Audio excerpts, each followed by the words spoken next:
They were still laughing when the first ship exploded. David Harper heard it through the thin walls of the tool shed where they'd exiled him, a sound like God tearing steel in half. The laughter in the officers' mess stopped. Then came the screaming. He didn't move. His hands, stained with grease and covered in small cuts from wire and metal, remained steady on the device before him. A maze of copper coils, vacuum tubes scavenged from broken radios, and magnets arranged in a pattern that made sense only to him. They'd called it junk, called him a fool, a dreamer wasting resources while men died. The second explosion was closer. Through the small, salt-stained window, Harper watched black smoke rise against the February sky. HMS Valiant, a destroyer that had survived Dunkirk, listing violently to port. He could see men jumping into the North Atlantic, their bodies swallowed by water so cold they'd be dead in minutes. The door burst open. Commander Patricia Thornton stood there, her face pale, her usual composure shattered. Behind her, the naval base at Scapa Flow had transformed into chaos. Men running, sirens wailing, the distant thunder of anti-aircraft guns firing at an enemy they couldn't see. Harper. Her voice cut through the noise. It's U-boats, 3 of them, inside the harbor. Inside our defenses. He looked at her, then back at his device. I know. You know. Her eyes widened. How could you possibly? Because I've been tracking them for the last 40 minutes. He gestured to a crude oscilloscope he'd built from salvaged parts, its green line dancing with rhythmic peaks. Magnetic signatures. Each submarine has a unique pattern. The electric motors, the steel hull, the way it disturbs Earth's magnetic field. It's like a fingerprint. Thornton stared at the device, then at him. That's impossible. Sonar can't. It's not sonar. Harper stood, his 6-foot frame unfolding from the cramped workspace. At 32, he looked older, gray threading through his dark hair, lines etched deep around eyes that had seen too many of his inventions dismissed, too many of his warnings ignored. Sonar uses sound. This uses magnetism. And right now, it's telling me there's a 4th U-boat you don't know about, sitting 200 yards off the eastern breakwater, waiting to pick off whoever responds to the first attack. Another explosion. Closer still. The shed's walls shook, and dust rained from the ceiling. Thornton made a decision in the space of a heartbeat. Show me. 3 months earlier, November 1942. The Admiralty building in London smelled like old paper and older men. David Harper sat in a hard wooden chair, watching 12 officers examine his prototype as if it were a dead fish. Magnetic anomaly detection. Admiral Sir Geoffrey Morrison turned the device over in his hands, his expression suggesting he'd found something unpleasant on his shoe. Mr. Harper, we appreciate innovation, but this is fantastical. It works, sir. Harper kept his voice level, professional. He'd learned not to show enthusiasm.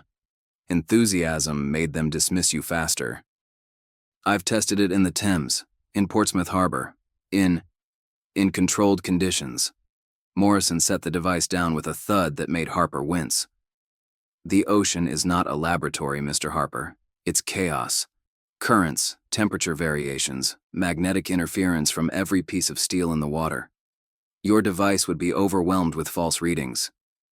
That's why I've developed filtering algorithms. Algorithms.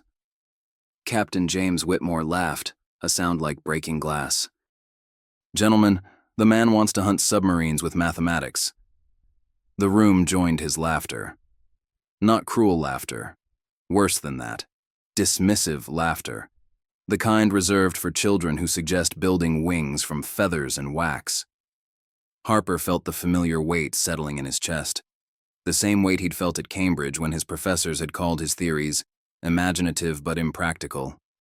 The same weight when his father, a decorated Royal Navy captain, had told him that real men fought wars with guns and courage, not drawings and theories. Mr. Harper. Morrison's voice carried finality. We are fighting a war with proven technology. Sonar, radar, depth charges. These are tools we understand. Tools that work. We cannot divert resources to every inventor who walks through our door with a miracle cure. Sir, with respect, we're losing the war at sea. Harper leaned forward, unable to stop himself. U-boats are sinking merchant ships faster than we can build them. Sonar requires the submarine to make noise. Radar can't see underwater. This device is theoretical. Morrison stood, signaling the meeting's end. And we deal in practical realities. Thank you for your time, Mr. Harper. Miss Collins will show you out. Harper gathered his prototype, hands shaking slightly. Not from fear, but from the effort of containing his frustration. In the hallway, he passed young officers heading to war. Men his age who'd be commanding destroyers, while he returned to his cramped workshop in Portsmouth, surrounded by rejected designs and the ghost of his father's disappointment. Harper. He turned. Commander Patricia Thornton stood in a doorway, smoke from her cigarette curling in the dim light. She was one of the few women in naval intelligence, which meant she was twice as sharp and worked 3 times as hard to be taken half as seriously. That was a masterclass in how not to sell an idea to the Admiralty, she said. I was telling the truth. Truth doesn't win wars, Harper. Strategy does. Politics does. Confidence does. She studied him with eyes that missed nothing. But sometimes truth matters more than all of that. She handed him a folder marked Classified. Scapa-Flow, our main fleet anchorage in Scotland. Last month, a U-boat penetrated the harbor defenses at night, torpedoed 2 supply ships, and escaped without us ever knowing it was there until the explosions. Her voice dropped. It happened again last week. 3 ships. We lost 94 men. Harper opened the folder, scanning the reports. Sonar didn't detect them. The submarines came in on the surface during a storm, then submerged once inside the harbor. By the time our sonar picked up anything, they were gone. And we can't keep depth charging our own harbor. We'd destroy ourselves. So you need a way to detect them passively. Silently. Harper looked up. Without them knowing they're being hunted. Thornton smiled, but it didn't reach her eyes. I need your device to work, Mr. Harper. And I need it to work in 3 months, because that's when we're moving half the home fleet through Scapa-Flow for the North Atlantic convoy season. If U-boats are inside our defenses when that happens. She didn't finish. She didn't need to. The Admiralty won't authorize it, Harper said.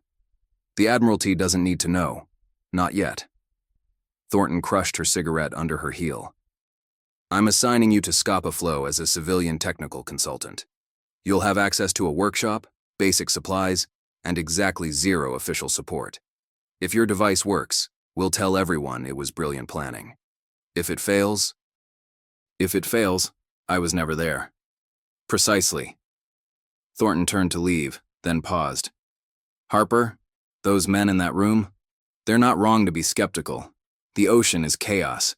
Your device might be brilliant or it might be useless. But you know what definitely doesn't work? What? Doing nothing while our sailors drown. Scapa-Flow, February 1943. The workshop they gave Harper was a tool shed behind the motor pool, barely large enough for a workbench and the cot where he slept. The other engineers called it the madman's box. They didn't say it to his face, but he heard them through the walls, their jokes carrying on the perpetual wind that scoured the Orkney Islands. Harper's hunting submarines with magnets. What's next? Dowsing rods? My grandmother had more sense, and she thought the moon was made of cheese. He learned to tune them out, focusing instead on the endless calibrations. The problem with detecting submarines magnetically was exactly what Admiral Morrison had said. The ocean was full of magnetic interference. Every ship in the harbor, every metal buoy, every underwater cable created signatures that could mask a U-boat. The solution came at 3 a.m. during a January storm. Harper stood on the breakwater, freezing rain soaking through his coat, watching his prototype's oscilloscope. The green line jumped and danced with every ship movement, every wave against steel pilings. Chaos. Unreadable. But chaos has patterns. He spent the next month mapping every magnetic source in Scapa-Flow. Every ship, every buoy, every piece of metal infrastructure. He created a baseline, the harbor's magnetic fingerprint at rest. Then he developed filters to subtract that baseline in real time, canceling out the known sources. What remained should be the unknown. The intruders. The theory was elegant. The practice was brutal. He worked 18-hour days, surviving on tea and whatever food the mess hall hadn't thrown out. His hands developed a permanent tremor from cold and exhaustion. Commander Thornton visited once a week, watching him work in silence, never asking questions he couldn't answer. On February 12th, he thought he had it working. On February 13th, his prototype detected what he was certain was a submerged submarine. He reported it to the watch commander, who ordered depth charges dropped. They destroyed a sunken fishing trawler that had been there since 1938. The laughter after that was louder. Harper's at it again. Found another imaginary submarine, did he? At this rate, he'll win the war for the Germans. We'll run out of depth charges. Even Thornton's faith seemed to waver. Are you certain the device works? She asked during her next visit. It works, Harper said, though doubt gnawed at him. I need more time to refine the filtering, to distinguish between different types of metal, different signatures. Time is something we don't have much of anymore. Thornton lit a cigarette, her hands unsteady. The convoy operation moves forward in 2 weeks. If there are U-boats in the harbor when the fleet gathers... She didn't finish. The mathematics were simple and horrifying. 20 ships, 8,000 men, confined in a space small enough that a few well-placed torpedoes could cause catastrophic losses. Harper didn't sleep that night, or the next. He rebuilt his filters, recalibrated every component, tested and retested until the numbers blurred and his hands shook so badly he could barely hold his tools. And then, on February 18th, his device picked up something new. A magnetic signature that moved. That pulsed with the rhythm of electric motors. That matched, almost perfectly, the theoretical signature he'd calculated for a Type 7C U-boat, the most common submarine in Hitler's Kriegsmarine. He watched the oscilloscope for 6 hours, tracking the signature as it circled the harbor at periscope depth, methodical and patient, learning the patrol patterns and defensive measures, scouting, preparing.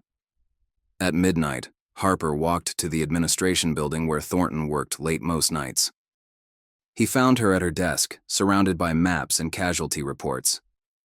There's a U-boat in the harbor, he said without preamble. Has been for the last 6 hours. It's mapping our defenses. Thornton looked at him, really looked, taking in his bloodshot eyes, his trembling hands, the desperate certainty in his voice. If you're wrong, I'm not wrong. If you're wrong, she continued quietly, they'll court-martial me for causing another false alarm. They'll send you back to London in disgrace. And we'll lose any chance of using your device when it matters most. And if I'm right and we do nothing? Harper met her eyes. How many men die? Thornton made the call. At 0200 hours, HMS Tempest, a destroyer on patrol duty, moved to the coordinates Harper provided. They went to action stations silently, no searchlights, no radio traffic. Just depth charges set for shallow detonation, rolled off the stern in a calculated pattern. Harper watched from the shore, his device clutched in numb fingers, the oscilloscope's green line his only companion in the darkness. The first explosion lit the harbor, then the second, the third. Nothing. Harper's stomach dropped. He'd been wrong. Again. This time, there would be no more chances. No more. Oil. Rising to the surface. Black and slick, spreading in the light of the destroyer's searchlights. Then debris. Wood. Metal. A life jacket marked with German lettering. And finally, survivors. 3 of them, pulled from the water, their U-boat broken beneath them. The radio crackled. Contact confirmed. 1 submarine destroyed. Harper was right. He should have felt triumph. Instead, he felt only exhaustion and the weight of 3 German sailors who'd drowned because his device worked. Thornton found him an hour later, still standing at the waterline. "The Admiralty wants to see your prototype," she said. "Immediately. They're calling it a breakthrough." "It's not a breakthrough." Harper's voice was flat. "It's just physics, applied correctly." "Harper." Thornton put a hand on his shoulder. "You just saved this harbor. Probably saved thousands of—" "I know." He turned to face her. "But that U-boat wasn't alone. They never scout alone. There are others. And now that we've killed one, the rest know we can detect them somehow. They'll adapt, change their approach. And I need to be ready when they do." He was right. 4 days later, on February 22nd, 3 U-boats attacked Scapa Flow simultaneously. They came on a moonless night, using a new tactic, drifting with the tide, engines off, nearly impossible to detect magnetically when stationary. They waited until the changing of the guard, that brief window when attention lapses and exhaustion dulls reflexes. Then they started their motors and began killing. Harper heard the laughter stop when HMS Valiant exploded. Heard it turn to screams when the ammunition ship SS Merchant Prince went up like a miniature sun, the fireball visible for 50 miles. And he stayed in his shed, hands steady on his device, tracking the invisible killers while the world burned around him. Because this was what he'd built it for. Not the praise, not the vindication. For this exact moment, when mathematics and magnets were all that stood between chaos and catastrophe. Commander Thornton burst through the door, and he told her about the 4th submarine, the one waiting in ambush, patient and predatory. "Can you guide our destroyers to it?" she asked. Harper looked at his oscilloscope, at the delicate patterns that represented death swimming beneath the surface. "I can do better than that. I can track all of them simultaneously. But I need to move this device to the command center, and I need someone who can translate my readings into firing solutions." "You'll have it." Thornton grabbed the device. "Move, now." They ran through a harbor transformed into hell. Fires reflected off black water. Men shouted orders that couldn't be heard over explosions. A Spitfire fighter, scrambled from the nearby airfield, screamed overhead on a patrol that was utterly useless. You can't see submarines from the air at night. The command center was controlled chaos. Officers shouting coordinates, radio operators relaying messages, the harbor master trying to evacuate non-essential ships before they became targets. Harper set his device on the central table, its oscilloscope glowing green in the darkness. "4 contacts," he said, voice cutting through the noise. "One bearing 270, depth 50 feet, speed 4 knots. Second bearing 095, depth 30 feet, stationary. That's the ambush boat. Third bearing 180, depth 60 feet, moving toward the fuel depot. Fourth is..." He paused, adjusting the filters, not quite believing what he was seeing. "Fourth is surfaced. Bearing 045. It's running on the surface, charging batteries, probably assuming we're too distracted to notice." Rear Admiral Thomas Bradford, the harbor commander, stared at the oscilloscope like it was speaking in tongues. "You can see all that from magnetic readings?" "I can see their magnetic signatures. The rest is interpretation and calculation."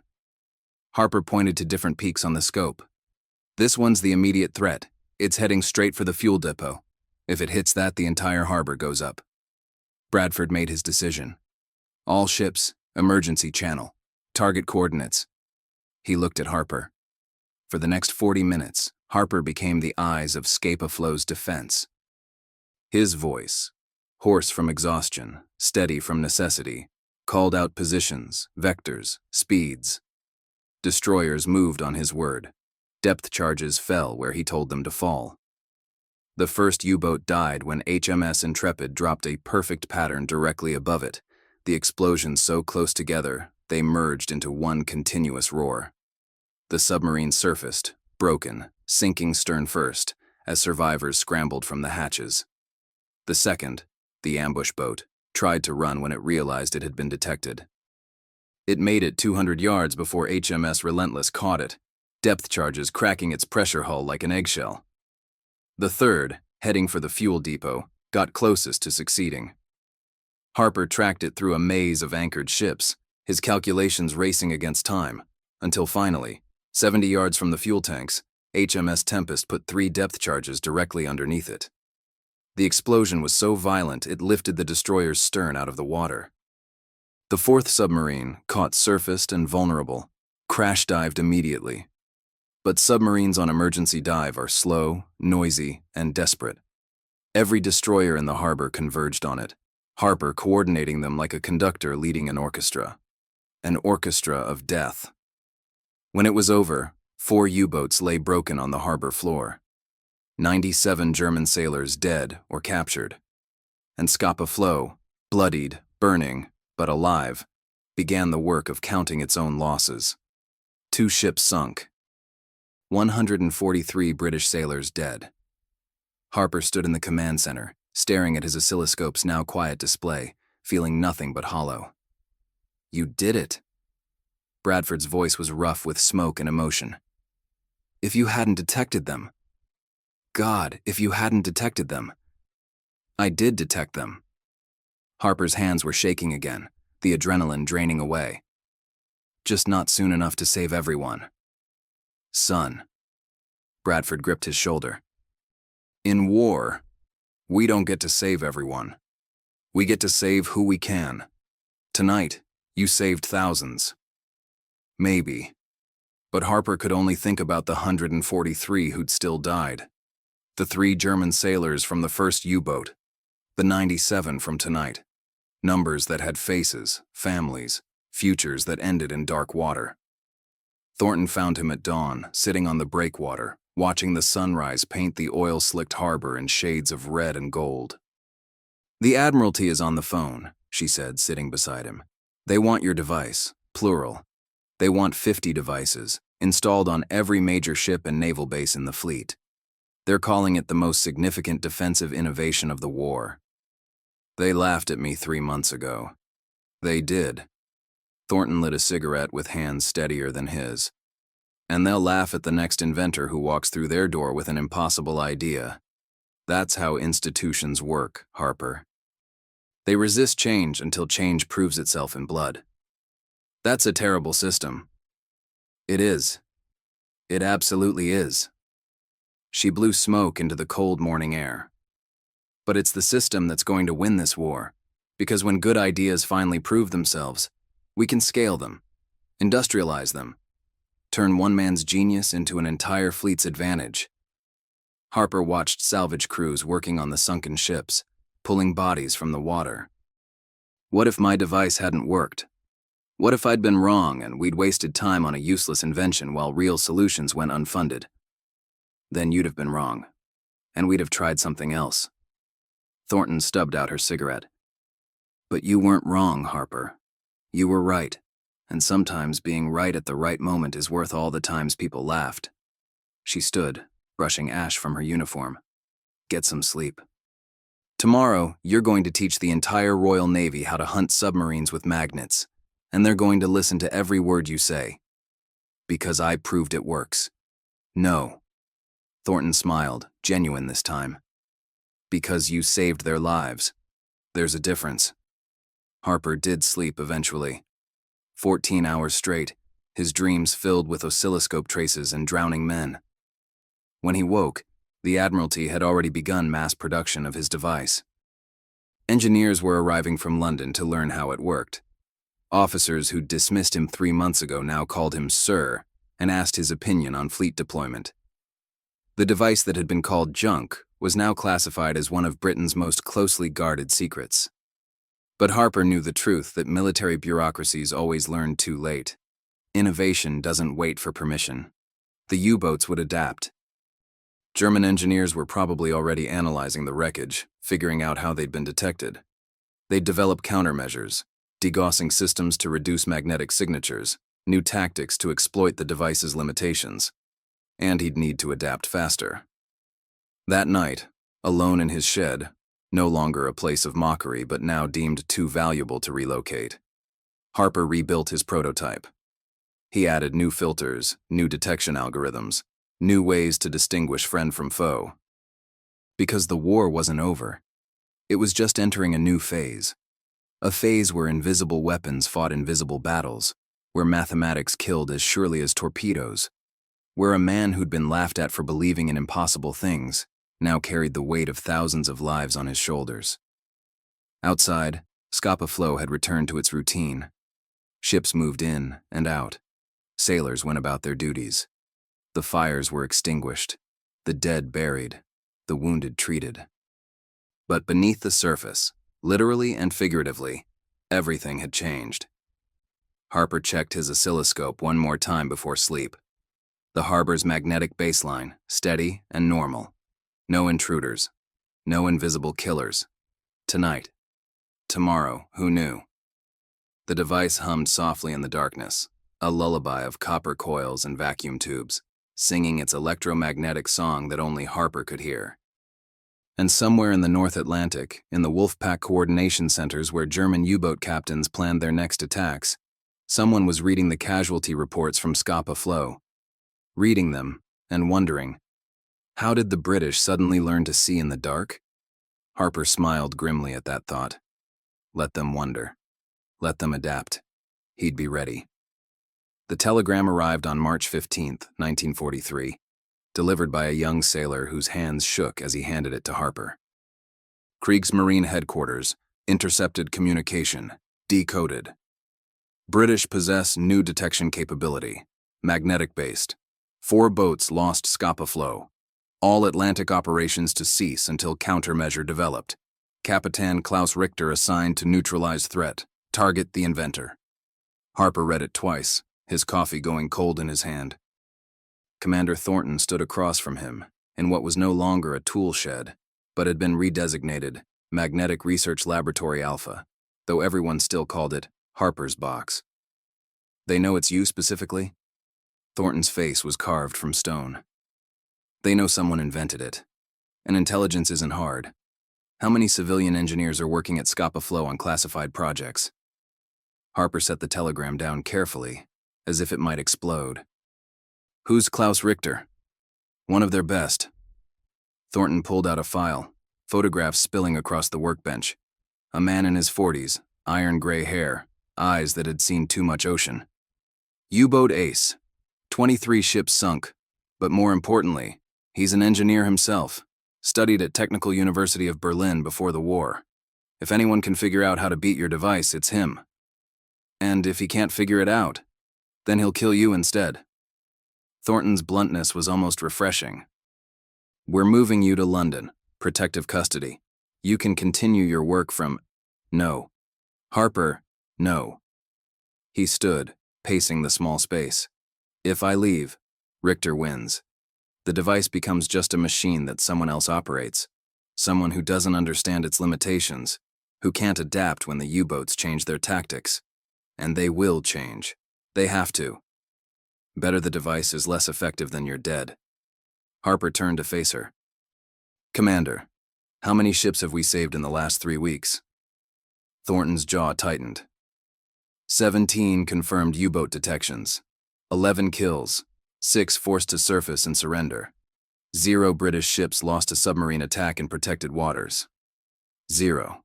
For the first time in this entire war, we have harbors where our sailors can sleep without wondering if they'll wake up to torpedoes. Harper's voice was quiet but unyielding. I'm not running because some U-boat captain wants revenge. I'm staying because the moment I leave, those men start dying again. That's not... It's exactly how it works, and you know it. Harper picked up his oscilloscope, the device that had become an extension of his own senses. Besides, if Richter is really an engineer, he won't just try to kill me. He'll try to understand my device, study it. Which means he'll come here. Thornton finished the thought, her eyes widening.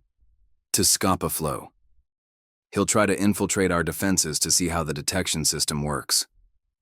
And when he does, Harper said, a plan forming in his mind even as he spoke, we'll be ready.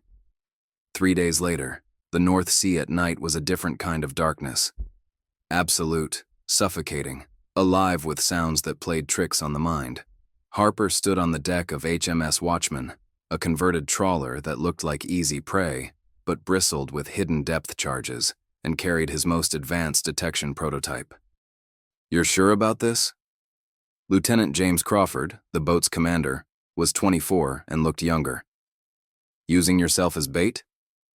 "I'm sure Richter will come." Harper adjusted his equipment, trying to ignore the way the deck rolled beneath his feet. "I'm less sure about surviving if we're wrong about when." The plan was simple in concept, suicidal in execution. British intelligence had leaked false information through channels they knew German spies monitored. Harper was being transferred to London via small naval vessel, low profile, minimal escort. The route would take them through the Pentland Firth, the narrow strait between the Scottish mainland and the Orkney Islands. Perfect submarine hunting grounds. "Contact." Harper's voice cut through the darkness. His oscilloscope showed a magnetic signature, faint but unmistakable, pacing them from 800 yards out. "Submerged. Depth approximately 60 feet. Following our course."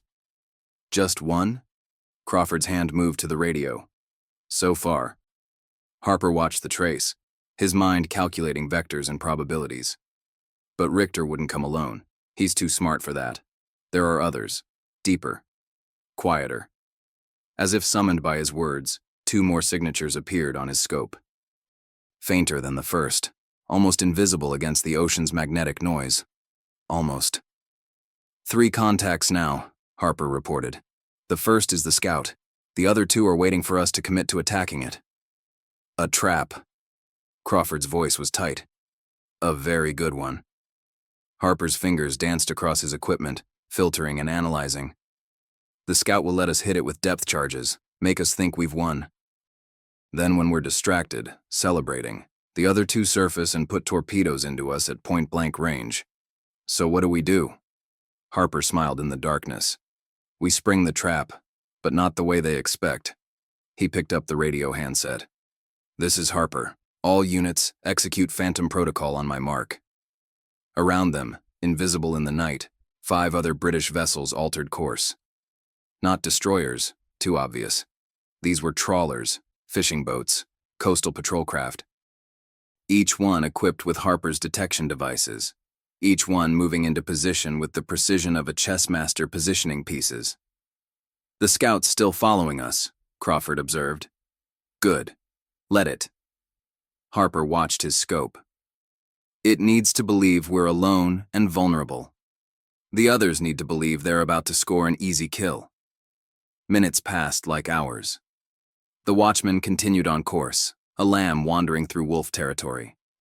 Behind them, invisible beneath the waves, 3 U-boats adjusted their positions. Harper could track it all. The dance of magnetic signatures, the careful choreography of hunters who didn't realize they'd become the hunted. "The 2 silent ones are moving up," he said quietly. "Closing to torpedo range. Richter's timing is perfect. He's waiting until we waste our depth charges on the scout before he strikes." "Harper, if this doesn't work..." "If this doesn't work, we're dead and Richter goes back to killing convoys, so it has to work." Harper picked up the radio again.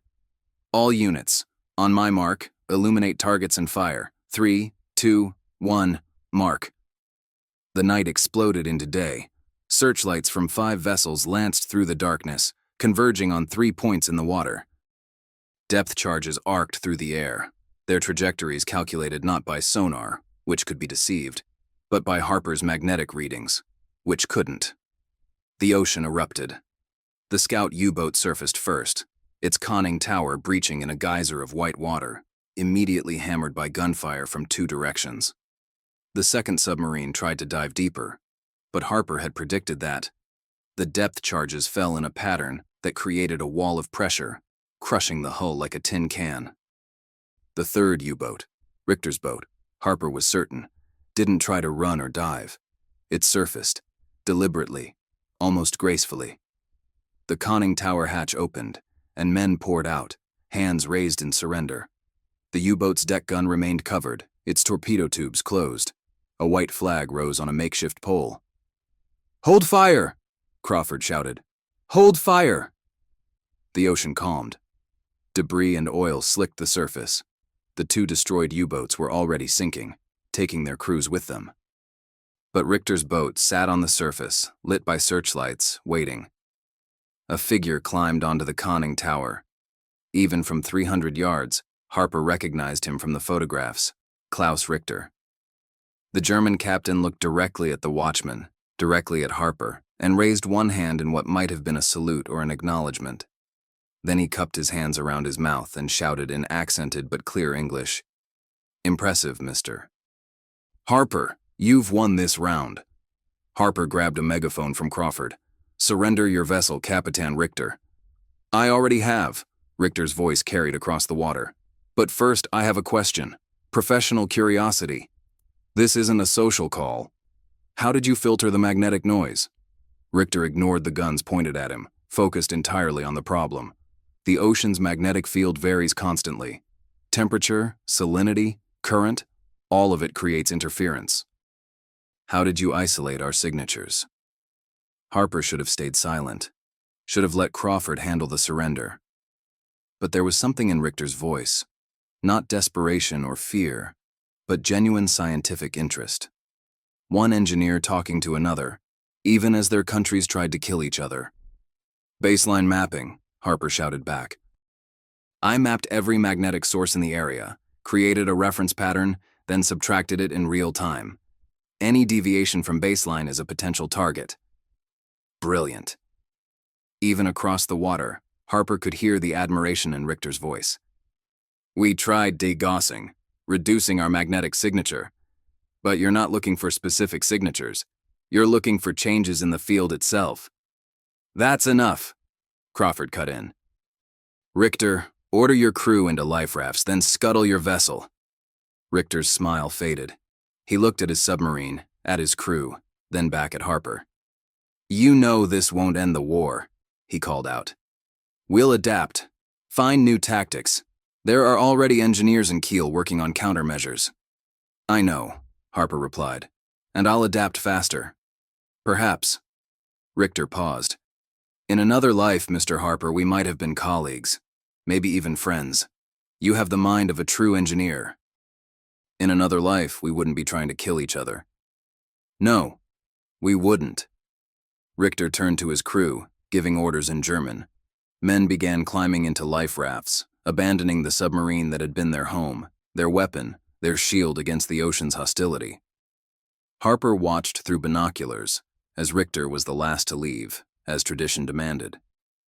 The German captain took one final look around his U-boat, then saluted it before climbing down to the raft.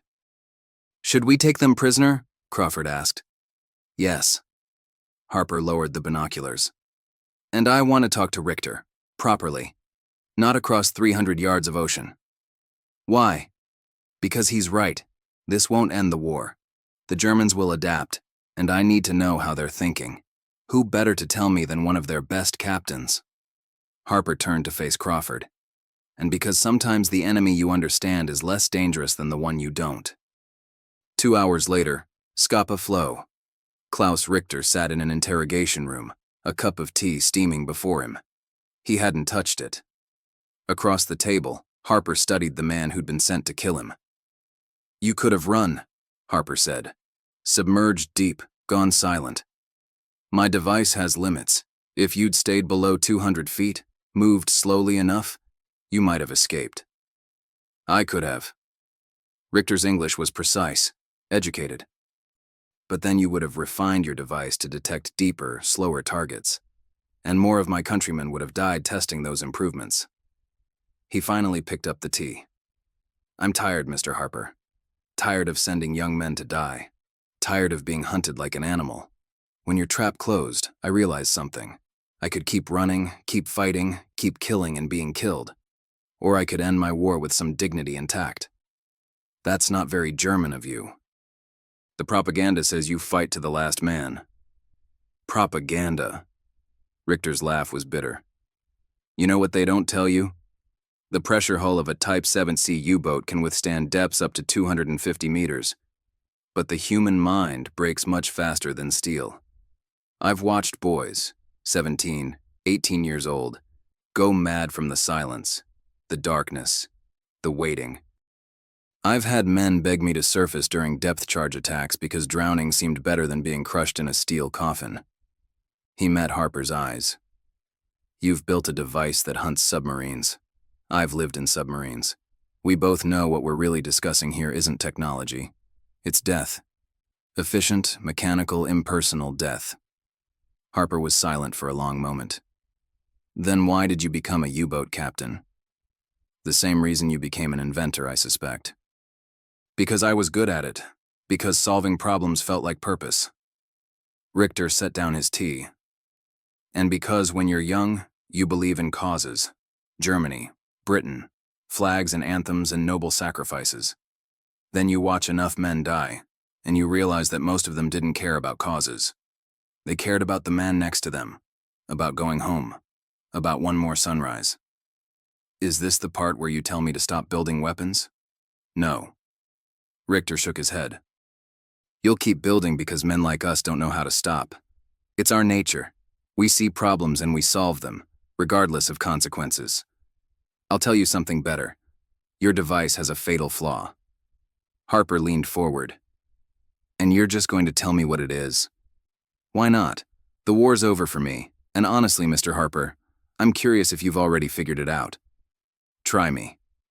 Richter pulled out a pencil, began sketching on a napkin. Your device detects changes in magnetic fields.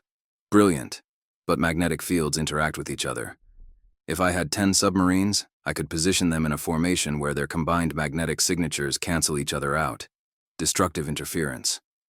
Your device would see nothing, or it would see a single weak signature where 10 submarines actually exist.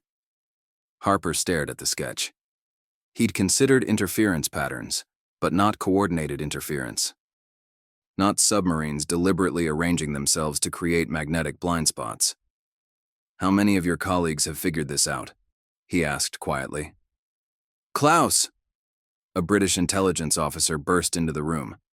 That's enough. This is an interrogation, not a collaboration. But Richter kept his eyes on Harper. Enough that if I were you, I'd start working on multi-axis detection arrays. Today. Right now. Because in 2 months, maybe 3, the first wolf pack equipped with magnetic coordination tactics will enter the North Atlantic, and when they do, your device will be useless.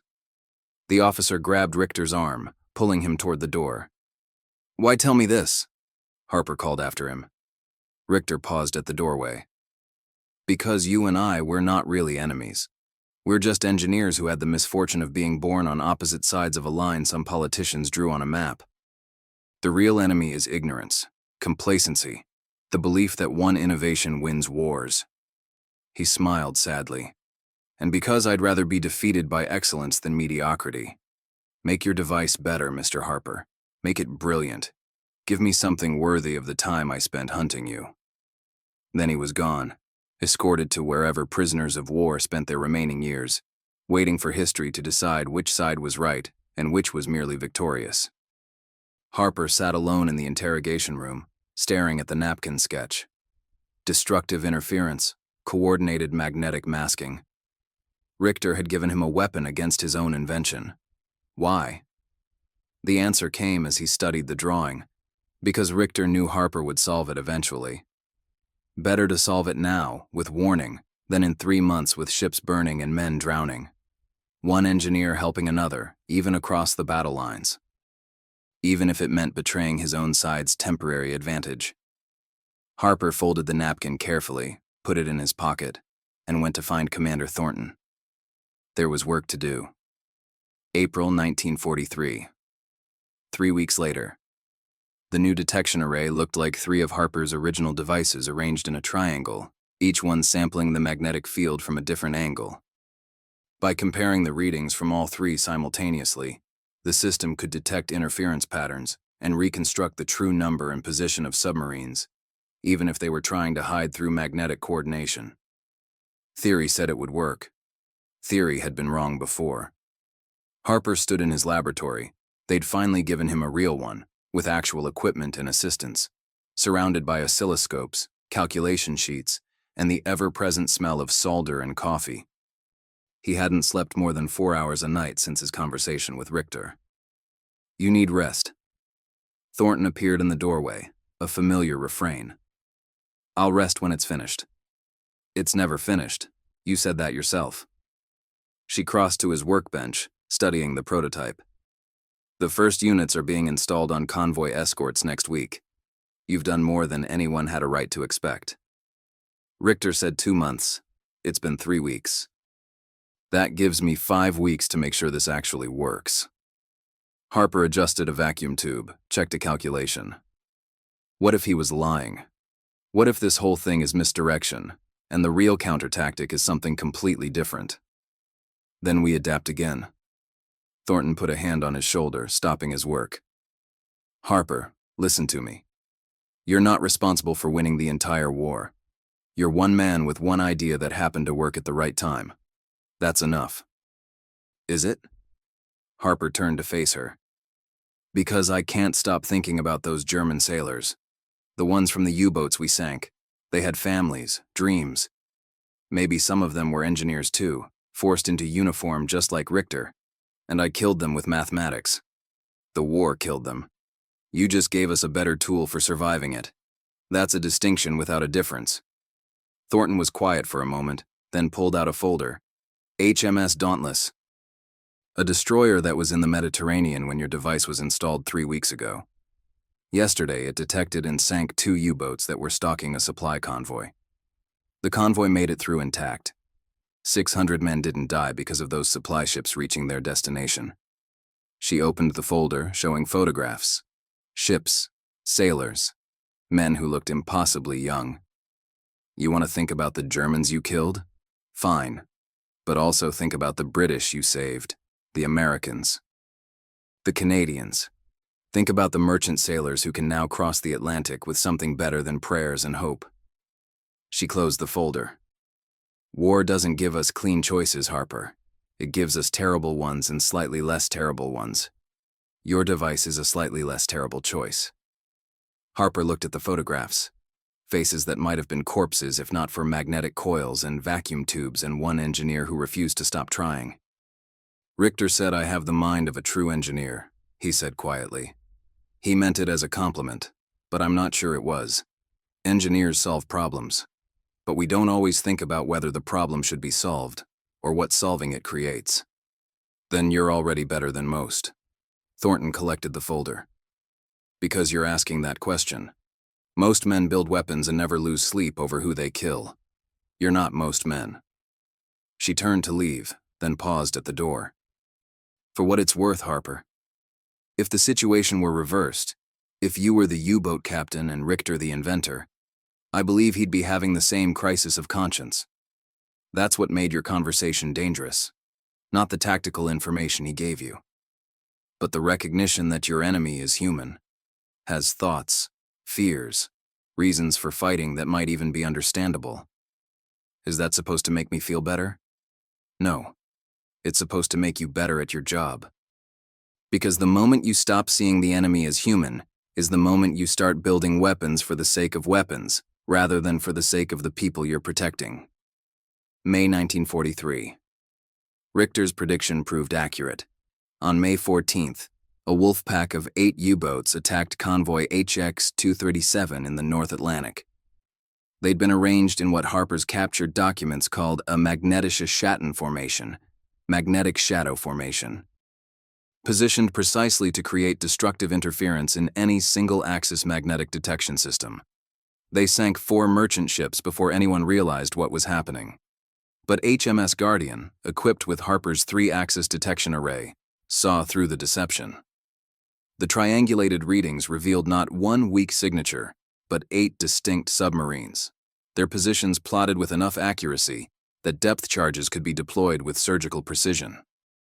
By dawn, 5 U-boats were destroyed. The other 3 fled. The after-action report landed on Harper's desk 3 days later. He read it in silence, then read it again, then filed it away with all the other reports that documented his device's successes and failures. Each report was a ledger: ships saved, ships lost, men who lived, men who died. The mathematics of war, where variables had names and families and futures that ended in cold water or burning oil. Commander Thornton found him that evening at the waterfront, watching the sunset paint Scapa flow in shades of copper and blood. "The Admiralty wants to award you a medal," she said, sitting beside him, "for saving the convoy." "I didn't save them. I just gave some sailors a tool that worked better than what they had before. That's what saving people looks like in war. Small improvements, better odds, turning 70% casualties into 30%. She lit a cigarette, smoke curling in the evening air. "It's not glamorous. It doesn't feel like victory, but it's how we win." Harper watched a destroyer glide past, its hull painted with dazzle camouflage designed to confuse U-boat targeting. Another innovation, another attempt to tilt the odds toward survival. "Do you think Richter knows?" he asked. "About the 3-axis array?" "Almost certainly. The Germans aren't stupid. They'll have analyzed the Guardian's tactics, figured out what we did." Thornton smiled.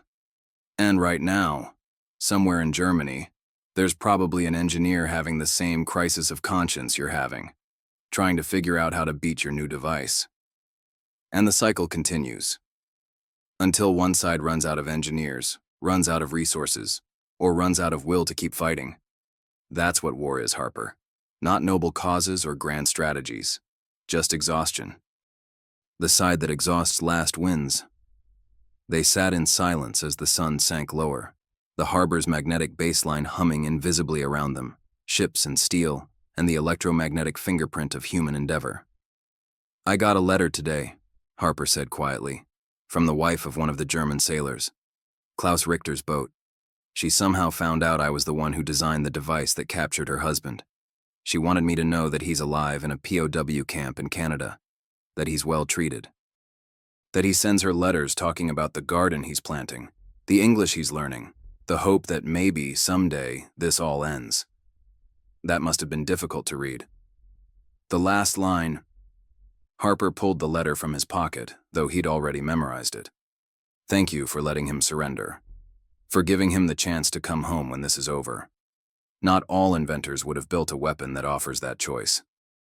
Thornton took the letter, reading it in the fading light. "She's right, you know. You could have built something that only killed. Instead, you built something that detects. What happens after detection? Whether it's depth charges or surrender, that's still a human choice. You left room for mercy in your mathematics." "Did I?" Harper took the letter back. "Or is that just something I tell myself so I can sleep at night? Does it matter? The mercy exists either way." Thornton stood, brushing ash from her uniform. "The medal ceremony is next week. I know you don't want it, but the Admiralty insists. Try to look like you're not contemplating the moral implications of scientific progress during the photographs." She left him at the waterline, alone with his thoughts and the letter from a German woman who thanked him for letting her husband live. Harper stayed until the stars came out. Those same stars that U-boat navigators used to plot their courses, that convoy escorts used to maintain formation, that looked down on all of it with the indifference of vast cosmic time, not caring who won or lost, only that the pattern of matter and energy continued its eternal dance. And somewhere in that dance, in the space between magnetic coils and human hearts, between deadly intent and mercy's possibility, Harper had found his answer. Not to the moral question, that would haunt him forever. But to the practical one. Tomorrow, he'd return to his laboratory. He'd refine the 3-axis array. He'd stay ahead of the German counter-tactics. He'd give British sailors the best chance of survival his mind could devise. Not because it was glorious. Not because it made him a hero. Not even because his side was right and theirs was wrong. But because men like Klaus Richter, sitting in a Canadian POW camp planting gardens, deserved engineers who built weapons that still left room for surrender, for letters home, for futures beyond the war. And because somewhere in the North Atlantic, right now, there were 19-year-old kids in both British and German uniforms, none of whom had started this war, all of whom wanted nothing more than to survive it. Harper couldn't end the war. But he could possibly make it slightly less terrible. Tomorrow, he'd try to do exactly that. For tonight, he sat at the water's edge, holding a letter from an enemy's wife. and let himself feel the weight of every choice that had brought him to this moment. The stars wheeled overhead, indifferent and eternal. The tide came in. And in his pocket, the napkin with Klaus Richter's sketch, one engineer helping another across the battle lines, reminded him that even in humanity's darkest hours, there were still those who chose understanding over ignorance, excellence over mediocrity, mercy over murder. It wasn't much, but perhaps in the arithmetic of war, it was enough. Epilogue Vth Day, May 8, 1945. The war in Europe ended not with a bang, but with exhaustion. David Harper stood in his laboratory, significantly larger now, filled with assistants and advanced equipment, listening to Churchill's announcement on the radio. Around him, people cheered, hugged, cried, ran outside to join the celebration sweeping through Britain. He stayed at his workbench, making one final adjustment to a device that would never be used in combat. Commander Thornton, now Captain Thornton, found him there an hour later. "You're missing the party," she said. "I'll celebrate later." Harper didn't look up from his calculations. "I want to finish this." "Finish what? The war's over." "This war." Harper finally met her eyes. "There will be others. And when they come, maybe we'll have detection systems good enough that fewer people die. Maybe we'll have enough warning that surrender becomes possible before things turn into slaughter." Thornton crossed to the workbench, studying his latest prototype. "You know what I think, Harper. I think you're trying to engineer away war itself. Build it so precisely, make it so detectable that it becomes pointless. Would that be so terrible? No, it would be impossible. But I suppose someone has to try." She smiled. "The Admiralty wants you to stay on. Peacetime research, anti-submarine warfare development. They're talking about something called Cold War, tensions with the Soviets. They'll need people like you." "People who build better ways to kill?" "People who build better ways to survive," Thornton corrected gently. "There's a difference, and you know it."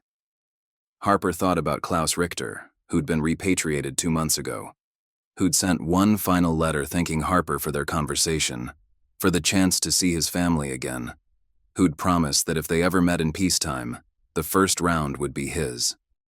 He thought about the 143 British sailors who died at Scapa Flow despite his device, about the 97 German sailors who died because of it, about all the ones saved by slightly better odds, slightly better technology, slightly more room for human choice in the machinery of war. "I'll stay," he said, "but on one condition. Name it. Every device I build from now on, I want it designed so that detection comes before destruction. So that commanders always have the choice to force surrender rather than kill. I won't build anything that only knows how to destroy." Thornton considered this. "The Admiralty won't like that. They'll say it makes us weak. Then they can find another engineer. There are plenty who'll build whatever they're told without asking questions." Harper turned back to his prototype. "I'm not that engineer anymore. Maybe I never was." "No," Thornton agreed, heading for the door. "You were always the man who left room for mercy in his mathematics. That's what made your device work. Not just the technology, but the humanity you built into it." She paused at the threshold. "For what it's worth, Harper, I think you did something remarkable, not just with the magnetic detection, but with proving that weapons don't have to be mindless, that even in war we can choose to preserve the possibility of peace." "Did I prove that? Or did I just make war more efficient? History will decide, but I know which version I believe." Thornton smiled. "Enjoy the party when you finally make it. You've earned it." She left him alone with his equations and his conscience and the ghost of a question that would follow him the rest of his life. In trying to save lives, how many had he taken? In building weapons that detected rather than destroyed, had he made war more humane or merely more palatable? He didn't know. Perhaps he never would. But tomorrow he'd return to his workbench. He'd refine his designs. He'd try to build systems that protected rather than killed, that warned rather than destroyed, that gave human beings the space to choose mercy over murder. It wasn't absolution. It wasn't even close. But it was, perhaps, a slightly less terrible choice. And in the end, in war and peace and all the gray spaces between, that was all any engineer could offer. Slightly better odds. Slightly more mercy. Slightly more room for human decency and the mathematics of survival. The radio played victory songs.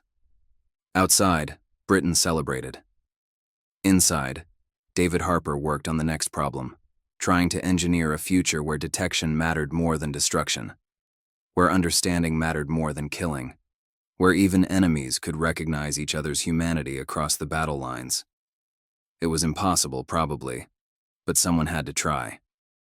And as the stars wheeled overhead and the world spun toward whatever came next, one engineer continued his work, leaving room for mercy in his calculations, building weapons that still whispered, "There is another choice.